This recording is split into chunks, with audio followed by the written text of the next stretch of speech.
my first video on the channel was what I want to read this summer. Spoiler alert, I did not complete that TBR. It is what it is. Hi, and welcome back to the Books and Betches channel. If you are new here, my name is Maria. I am 1/3 of the podcast Books and Betches. So I want to go through the books I've actually read and what I thought of them, and let's just, if you hear any munching, Hubby's here. It's her birthday tomorrow. It's her first birthday, and so I got her like a big ass like bone to nibble on, and so she likes to, when she was a puppy, this is like skip ahead if you don't care. When she was a puppy, she didn't like me at all, and she was very scared, so I would hold a chew for her until she like got comfortable with me and she loved me. So now, oh, way to burp it out. Nice job. So now what she does is she'll bring her bones to me to sit on me and eat them.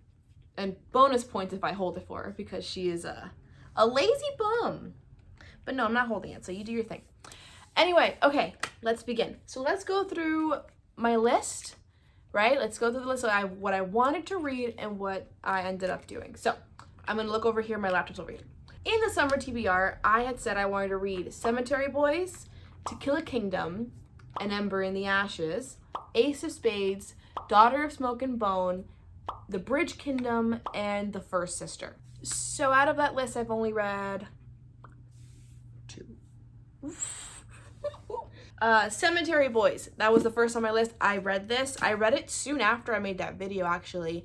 I did half audio, half physical, and I really enjoyed this book. I liked the characters. Oh, my bookmark's in here. This is from TheMagikat. Is that how she says? Yeah. She's on Instagram, and she has her own booktube channel, and she has a shop of these beautiful bookmarks that's like laminated with like real leaves inside, and my Virgo self loves anything nature vibe, so I had to buy them. So if you like this bookmark, I'll leave her link down below. Be sure to support. You know, we love a good small business. Okay, ignore the cars outside. People think they're racers. On to what I actually read. So this is going to be sort of like a wrap up of the last 3 months from June through August. June, July, August. That's 3 months. Yeah. Cemetery Boys is about Yadriel. He's a young trans boy who has always wanted to be a brujex, but because he is trans, he's been excluded from the tradition of his family, and he decides that to prove himself within the community, within his family, that he can do this, that he can be a brujex, he goes to create a ceremony to resurrect a young boy that died, that ended up dying around the same time, around Halloween. I believe it's Halloween, where spirits can come back. So as he's doing this ritual, he actually brings back the ghost of someone else, not Miguel, who was trying to his cousin. It ends up bringing back Julian, which is like their school's resident bad boy, and it becomes a mystery to figure out how Julian died and what exactly happened to Miguel. Meanwhile, Yadriel and Julian are feeling things for each other. So I love the atmosphere of this book. It was so fun. The audiobook was good as well. I think I prefer the physical over the audiobook, but all in all, it's a great story, especially now as we're going into spooky season. If you haven't picked this up yet, I highly recommend you do. An Ember in the Ashes. This book I read. As you can tell by the annotations, I loved this book. I think this is like one of my top favorite books of the year. It was so atmospheric. It was so, like, it just sucked me in. Stories about Leigh and Elias, right? It's Elias. Yeah. Leigh and her family are part of this empire where people are oppressed, right? And so her brother seems to be in cahoots with the resistance. And because of that, he gets taken by the empire. Her family gets like slaughtered, and in the midst of this, she's like, I need help from the resistance. If my brother was actually with them and actually doing things for them that got him taken away, they have to help. So she goes, she finds the resistance and asks them, help me get my brother back from the empire. Well, the resistance is very much like, sure, we'll help you out, but as payment, you have to help us with something else. So she infiltrates the academy, the military academy, as a slave. and has to go in to learn secrets of the academy that I won't dive into. On the flip side, we have Elias. Elias goes to this military academy, and he just wants out. He hates it. It's not for him. So it's their two stories and how they end up converging. The kiss quotient. You've heard me talk about this before. You've heard me talk about this before, whether it be through Instagram or here on the YouTube channel. I love this book. And I just bought the third book that came out recently, The Prince Principle, something like that. It's following Quan, who was in the second book. But anyway, this is about a young woman who has autism, and she wants to find someone that teaches her how to love so she can be the perfect girlfriend, because she is so focused on her work. Stella is like very mathematical, she's logistical, and she's like, I know what I'm gonna do. To become the best girlfriend ever, let me hire an escort and have them teach me all about love and sex. And that's where Michael comes in. Michael is the best book boyfriend. I love him. He's the best. And this has that thing where the guy's always pining more for the girl, and I love when the guys pine. So I won't say it again. Like, just freaking read this book. If you like romance, it's steamy, it's fun. He's so sweet. Next up, I picked it up because I saw Fictional Fates talk about this book on Goodreads because I follow him. And so I was like, this sounds right up my alley. Let's cover on the podcast, because we're always trying to find something new to cover on the podcast. So, Tender is the Flesh by Agustina Bazterrica. This is heavy. Society can no longer eat animal meat because some kind of virus went through, and so animal meat became toxic to humans. To combat that, to fix that, they end up farming humans to feed to humans. So humans become special meat, and they become farmed for society to live off and get meat. And it's a very short book, and it's basically a commentary on the meat industry. Just know, because Kristen didn't know going in how intense this was gonna be. It's pretty intense, okay? At one point they take, ma'am, my love, go over there. At one point we go into the actual, you just brought it back. We're not playing fetch. At one point, we actually go into the plant where the humans are farmed and killed to become meat.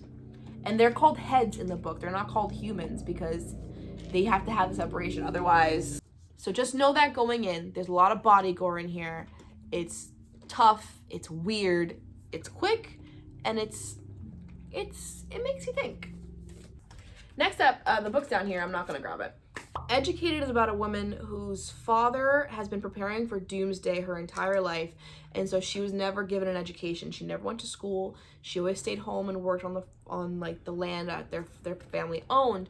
And so as she gets older, she starts thinking for herself and decides, no, I want to actually get an education. And so it's her journey finding education and getting away from her super ultra religious Mormon family to get to that point. It's a very compelling story. You go through her whole journey of all the education she managed to still get, and it's a great story of you can achieve anything that you put your mind to. It's so cliche, but it's true. Like, she had everything against her, but she still pulled through and made it. We have a whole podcast episode on this book, so if you want to know more about it and our thoughts on it, description. Next up, I don't own this book, but I need to get my hands on a copy because I really enjoyed reading it. It was a reread. You by Caroline Kepnes. So this is, if you've seen the show on Netflix called You, this is what that show's about. It's from this book. And I read this book a couple years ago on audio, and I loved it. This man who, after meeting this girl at a bookstore he runs and basically owns, he becomes obsessed with her and starts stalking her. And he does so many different things to insert himself into her life to the point where he becomes her boyfriend. Like, they fall in love. Well, she falls in love with him, but they're both twisted in their own way, and they're both fucked up in their own way. And it's such a compelling book. I loved this book, and I reread it because I wanted to read the second book, and I I just got a refresher, and I just loved it as much as I loved it the first time. So the second time around was just as good. And I highly, highly recommend the audiobook. The guy who reads it is the actor from, I only know him from Frozen right now because I can't think of any other films, but he plays Hans in Frozen. He's so good. So good. I also read the sequel to You called Hidden Bodies. This one was like a 3-star for me. It wasn't the same vibe or feeling, or just, the second book wasn't as fun for me. It was like, I don't know, it just didn't, it felt off. Joe goes to California, goes to LA, and basically starts a new life. And so all the things that he goes through in second book, I'm like, this seems too easy. This seems too like, I don't know. It wasn't for me. But I liked Joe. So I might still read the third book, but not anytime soon. Next up is a book that took me too long to read. I had started it before the summer and finished it in the summer. So it's Shadow and Bone by Leigh Bardugo. Leigh Bardugo has become one of my favorite authors. I've only read 2 books from her, but she's becoming one of my favorite authors.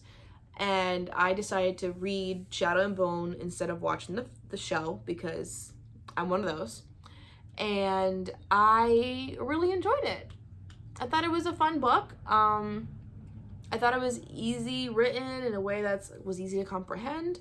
A couple of these books that you're going to see here were covered on the podcast, so feel free to go check out the rest of the channel for those episodes on those for deeper dives into the books. Shadow and Bone is about Elena Snarkoff, and she is part of a military kind of thing. She's a cartographer in the military, and she does maps, and her unit are sent into the fold called the Shadow Fold. It's this dark abyss that's full of monsters and scary things, and they're trying to get across it. While they're in, her best friend, her like childhood best friend, gets taken by one of these scary monsters and is being picked up by this like winged scary thing. So Elena goes over and tries to save him. In the midst of saving him, amidst this crazy sunlight, and it turns out she is the Sunbringer, this sort of chosen one trope. And from there, she aligns with the Darkling, and he is this like immortal, kind of ominous, dark man who wants to have Elena help him kill the Fold. So I won't say more without spoilers, but I enjoyed it. I watched the first episode of the show, and then I thought, no, I think I'd rather like continue reading the books before I actually watch the show, because there are characters in there from Six of Crows, which is a duology from Leigh Bardugo that I have not read, and it's part of the same universe. So I have to like go to that later. Next up, I picked this book up on a whim. I had this thing where I just love any kind of Hades and Persephone retellings. It's almost like how I love a Beauty and the Beast retelling, which is sort of around the same thing. So Neon Gods by Katee Robert had come out, and I kept seeing the title everywhere, and I said, the audiobook's available on Hoopla, might as well pick it up. And I was surprised at how quickly I actually like was really into it.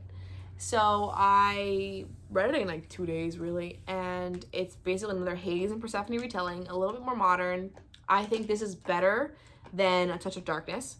No offense to you if you're a fan of Touch of Darkness, it wasn't for me. I didn't like how that one was written, but this one, a whole other level. And there's something about Katee Robert that she just like, I'm not a smut gal. I like it, but I'm not gonna stick to it all the time. Like I like to dive into other things before I go back to smut over and over again. Katee Robert can write some smut. Like she's pretty awesome. Next up is another audiobook I picked up on a whim because, I don't know, it's available on Hoopla or I think Scribd. And I said, well, everybody likes this apparently, so I'm gonna pick it up. The Unhoneymooners by Christina Lauren. I have seen this cover everywhere before I even started my Bookstagram account. So The Unhoneymooners is about Ethan and Olive. Olive's sister is getting married, and the day of, they all get food poisoning, except for Olive and her nemesis, Ethan. And so because her sister had won this honeymoon, and she tends to win everything, like she just has a lot of like great deals and stuff, she's like, I can't go, you go with Ethan. You guys are the only ones that aren't sick. I don't want this to go to waste. Go on this honeymoon. These two had to pretend they're a newlywed couple in Hawaii, and they hate each other. So we have an enemies to lovers, fake dating kind of vacation story. And I was very surprised at how much I liked this book. I thought it was just gonna be like one of those like hyped books that I just think it's just subpar. No, it was good. It was a fun time. It felt a little long at times, but otherwise solid romance book if you're looking for something new to pick up. Now we're in like those like books I pick up on a whim, because that's just what happens to me. I'm becoming more of a mood reader than I am a TBR reader, which is why that Summer TBR was not gonna work. I picked up This Is How You Lose the Time War by Amal El-Mohtar and Max Gladstone. I hope I pronounced those names right. This is a book, it's a sci-fi, so I got some sci-fi in. Okay, it's a sci-fi romance in a way, but it's more sci-fi than it is romance. I don't know. Well, you be the judge. So it's about two agents from opposing governments, right? And they are on different missions throughout time. Like they jump through time on different missions and making sure certain things happen certain times. While they're jumping through time, they are basically like jumping into each other's like missions and leaving notes for each other. So it's these two women. So it's a sapphic romance if you're looking for that. And their notes to each other, their letters to each other within the stories or within the time jumps they do is so precious. And the writing from this book is phenomenal. Like lyrical, but also like logistical. Like I don't even know how to explain this kind of writing, but it was so good. And it's sort of like, it was gradual. It's a very short book. It's like only like 200 something pages, 209 pages. And so it started off like basic. I was like, okay, sci-fi, I'm hoping I understand. And then by the midway point, it kind of shifted for me and I got really invested in the story between these two women. And by the end, I was like close to tears. Not because it was sad, but it's just like, it just hit, you know? It just, some of those books just hit.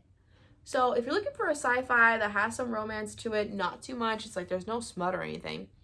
But this book, I highly recommend this book. Next up is another like favorite of the year, The Spanish Love Deception by Elena Armas. This book has been blowing up on Instagram and I'm so happy for it because the author is awesome. It's basically a fake dating enemies to lovers, right? Another fake dating enemies to lovers. So Catalina is going to a wedding, her sister's wedding in Spain, but her sister's husband's best man or fiance's best man is Catalina's ex-boyfriend. And rumor has it he's bringing his new fiance to this wedding. Now, Catalina has this fear that everyone's gonna be like, oh no, after this horrible breakup, Catalina's still single and coming to this wedding single. Oh no, the humanity. Obviously it's not that big of a deal, but to Catalina it is. And Aaron Blackford, my new book boyfriend, overhears Catalina talking to Rosie, her friend, about this whole debacle she's in. And he offers to be her date. And Catalina's like, no, hell no, I don't like you, you suck, like you and I have not been friends. How are you gonna like offer yourself up to be my date for this wedding? Like we don't like each other. But as time dwindles down, she's like, I don't have any other options. Fine, let's go. So Aaron Blackford and her head off to Spain together. And as this book is pretty long, it's like 500 pages. In their travels, feelings start to emerge between Aaron and Lena, and it is so good. I loved this book. The steaminess was perfection. Aaron Blackford is perfection. So just pick up this book. I won't say nothing else. Pick it up, read it. Okay. Next book. It's a book we covered for the podcast called The Silent Patient by Alex Michaelides, I believe. This book is one of those books that I did a poll on the Instagrams and I asked, recommend me your favorite thrillers. And this one kept coming up. Everybody kept saying Silent Patient. I don't know what happened, but this was not it for me. It's a basic 3-tier or 3-star book. The twist was meh. I saw it coming. I got a thriller for the year. It's about a painter who has killed her husband and she's now in a mental institution. And she refuses to speak. She is silent. This new psychologist comes in and he is enthralled by her and wants to basically get her to talk, to explain why she did what she did. I won't say more about the book because I feel like it's going to spoil things, but if you're interested in a thriller and this sounds good to you, read some reviews before you go in, hopefully non-spoilerish, and go for it. Ooh, this next one. Okay. This has a whole podcast episode dedicated to it. It's, I think, our funniest episode yet. So if you have not watched this or listened to it on wherever you listen or watch our podcast, you have to, okay? Planet Barbarians by Ruby Dixon. This had us hooting and hollering for an hour straight. Like, we thought this book was gonna be a rage read. That's what we planned for it to be. It was gonna be a rage read, and we're all just gonna bash this book and be like, ha ha ha, this is ridiculous.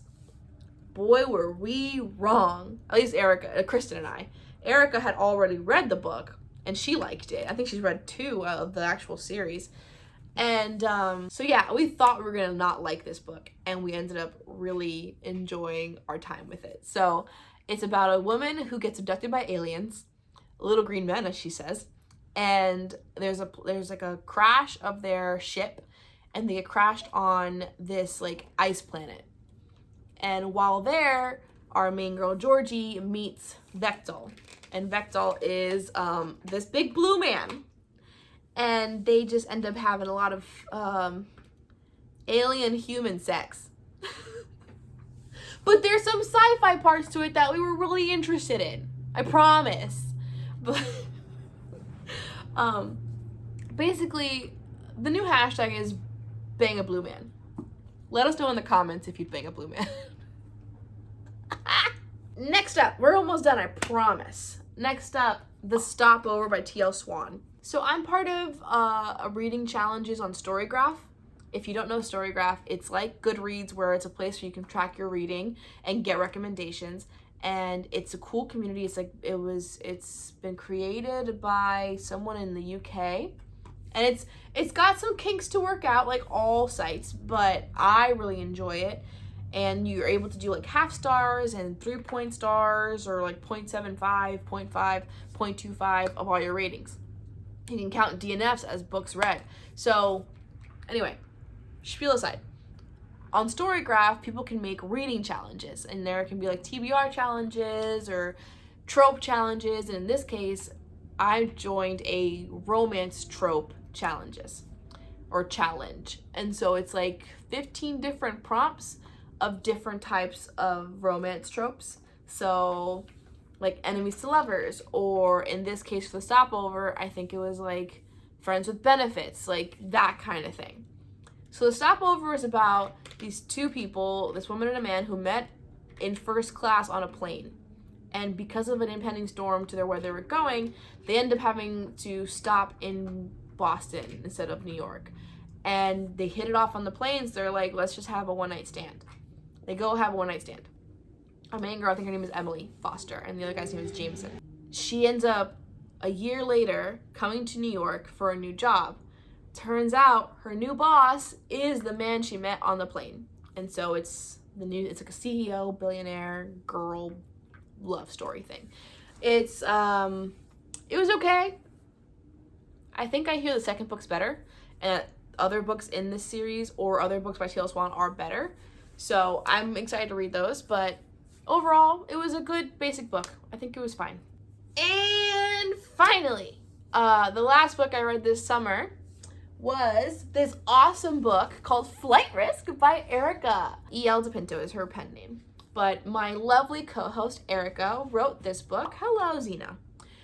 Wrote this suspenseful romance about this girl who's escaping her past and the man who's trying to get all the answers. So it's Persephone and Brooks. I won't say more because whatever more I say, I could spoil it by accident. So pick this book up. She has available on Kindle. She has available on Amazon. You can buy it through Barnes & Noble. I think she's working on getting it on Kindle Unlimited, so be patient for that if it's not out yet. But this book is so good, and as a debut, like, you can't get any better. So I highly recommend this book. One of my best friends wrote it, and I'm very, very proud of her. Okay, bye Flight Risk. I gotta say, I'm pretty happy with all the books I read this summer. I kind of wish I would have read more, but when the mood hits, and sometimes the mood's not hidden. I was in a very bad slump in the early part of the year. So I think next up on my to-read list is The Heart Principle by Helen and Hoang. I'm so excited. And then after that, I think we're going to finally do Kingdom of the Wicked. I'm in a weird place. I'm trying to read a lot of books at once. So anyway, if you like this video, please give it a thumbs up down below and comment what was your favorite book this summer. That's all I got for you. I'm going to play some more with Xena, and I'll catch you guys later. Bye.